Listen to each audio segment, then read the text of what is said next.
കരോളുമായി പോകുമ്പോൾ പടക്കം പൊട്ടിച്ചതിനും വാഹനത്തിന്റെ ചില്ല് തകർത്തതിനും 2 കേസുകളിലായി 6 പ്രതികൾ റിമാൻഡിൽ. എല്ലാവിധ ലാബ് ടെസ്റ്റുകൾക്കും MHL smart labs, Dubai road, Eriyad, Bahadur mall, Kara and Manus properties, Asmabi college.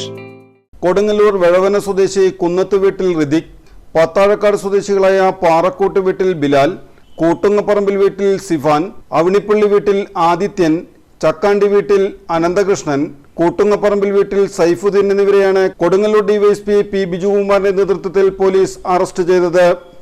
25-ാം തീയതി പുലർച്ചെ 1:30-യോടെ ക്രിസ്മസ് കരോളുമായി പോവുകയായിരുന്ന പ്രതികൾ പത്താഴക്കാട് സ്വദേശി കളപ്പുരയ്ക്കൽ വീട്ടിൽ സബീറിന്റെ വീട്ടിലേക്ക് കരോളുമായി വന്ന് സബീറിന്റെ വീട്ടുപറമ്പിൽ വെച്ച് പടക്കം പൊട്ടിച്ചത് സബീർ ചോദ്യം ചെയ്തതിലുള്ള വൈരാഗ്യത്താൽ സബീറിന്റെ വീടിന് മുൻവശം കിടന്നിരുന്ന ബലോറ കാറിന്റെ ചില്ല് തകർക്കുകയും സബീറിനെ ഭീഷണിപ്പെടുത്തുകയും ചെയ്ത സംഭവത്തിനാണ് അറസ്റ്റ്.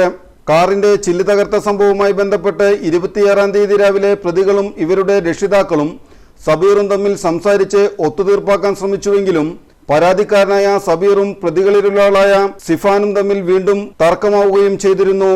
ഇതിനെ തുടർന്നുള്ള വൈരാഗ്യത്താൽ 26-ാം തീയതി രാത്രി 10:45-ഓടെ സബീറിന്റെ വീട്ടുമുറ്റത്തേക്ക് അതിക്രമിച്ചു കയറി അസഭ്യം പറഞ്ഞ് സബീറിനെ പട്ടികവടി കൊണ്ട് ആക്രമിച്ച് പരിക്കേൽപ്പിച്ച സംഭവത്തിനാണ് സിഫാന്റെ പിതാവായ പത്താഴക്കാട് സ്വദേശി കൂട്ടിങ്ങപ്പറമ്പിൽ വീട്ടിൽ സൈഫുദ്ദീനെ തൃശൂർ റൂറൽ പോലീസ് അറസ്റ്റ് ചെയ്തത്. 2 കേസുകളിലായി 6 പ്രതികളെ കോടതി റിമാൻഡ് ചെയ്തു. സൈഫുദ്ദീൻ മതിലകം പോലീസ് സ്റ്റേഷൻ പരിധിയിൽ 2 പോക്സോ കേസുകളിലും 1 മോഷണ കേസിലും പ്രതിയാണ്. Mathilakam police station SHO Vimod, SI-മാരായ അജയ് മേനോൻ, മുഹമ്മദ് റാഫി, ഗ്രേഡ് സീനിയർ CPOമാരായ പ്രബിൻ, സനീഷ്, ഷനീൽ, മുഹമ്മദ് സൻസിൽ എന്നിവരാണ് അന്വേഷണ സംഘത്തിലുണ്ടായിരുന്നത്.